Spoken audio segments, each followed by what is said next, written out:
जाई सहज स्वात सुखी चारी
गोस्वामी जी लिखते हैं कि मेरे प्रभु पढ़ने गए गुरुवे पढ़ने गए उड़ाई अल्पकाल सभी आई कुछ समय में सारी विद्या को हमने प्राप्त कर लिया और आकर के चारों भाई क्या करते हैं छोटे छोटे धनुष बाण लेकर के महाराज शिकार खेलने के लिए चले जाते हैं और अवध की धरती पर महाराज मेरे प्रभु अपने चारों भाइयों के सहित जंगल में जाकर के शिकार करते हैं जे मृगराम बांध के मारे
मेरी जो प्रभु श्री राम है वो जंगल में शिकार करने के लिए जाते हैं और जिस किसी भी मृग राम के बाण के मारे राम के बाण से मृग मर जाता है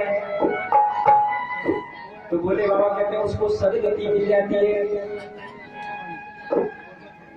मेरे प्रभु राम जिस हिरण को मारते हैं प्रभु जिसके बाण मारते हैं वो तुरंत वैकुंठ धाम को चला जाता है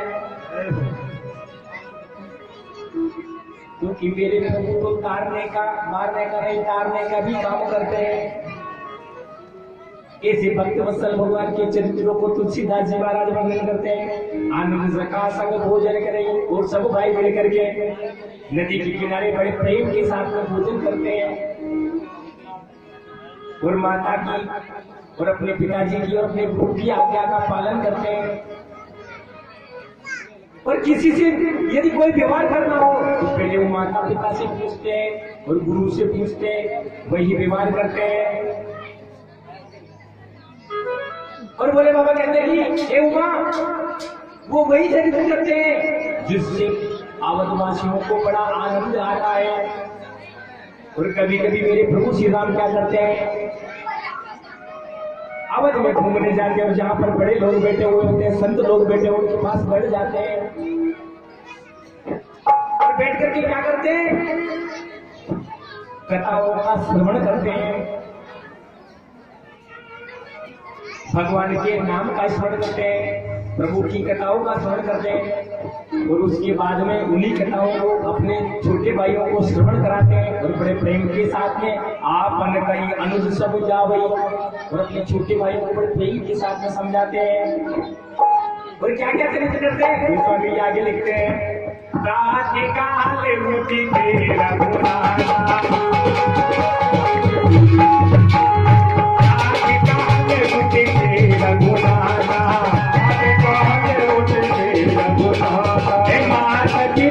गुरु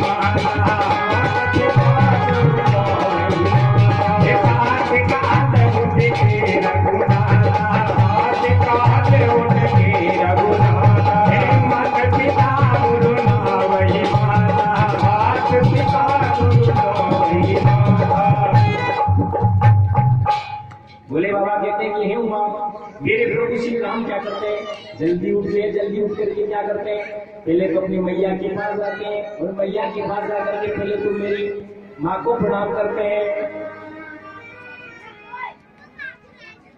फिर चक्रवर्ती जी महाराज दशरथ को प्रणाम करते हैं।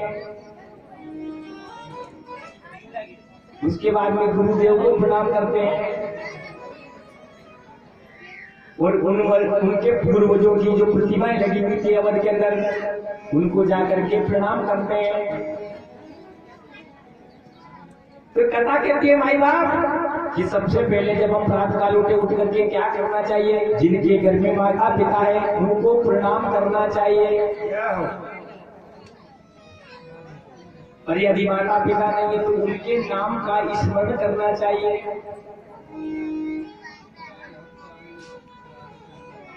लेकिन महाराज आज तो उल्टा हो गया है, भाषा संस्कृति का प्रभाव हो गया है। जैसे मनुष्य उठता है तो सबसे पहले मोबाइल में व्हाट्सएप चेक करता है, किसने हेलो भेजा है, किसने हाई भेजा है। ये हमारी संस्कृति नहीं है महाराज। इसलिए रामायण कहती है कि हमें क्या करना चाहिए, हमारा रामायण सुना तभी सार्थक है महाराज। यदि 9 दिन में आपने जीवन में एक भी बात को उतार लिया तो आपकी राम कथा सुनना सार्थक हो जाएगी। बोले राघवेंद्र सरकार की जय हो। संत तो यहाँ तक कहते हैं कि यदि किसी के माँ बाप है तो उसको तीर्थ भी जाने का कोई फल नहीं मिलता, क्योंकि सबसे बड़ा तीर्थ तो घर में है। बाबा कहते हैं ये सब चरती कहाँ महंगाई,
सरकार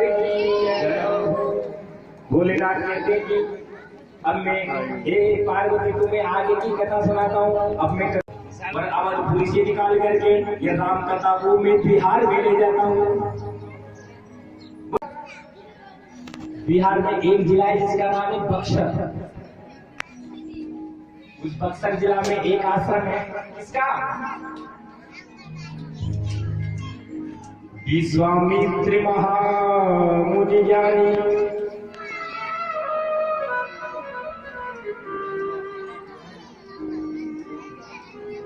नहीं बोले बाबा राम कथा का वर्णन करते हैं और कहते हैं कि हे उमा,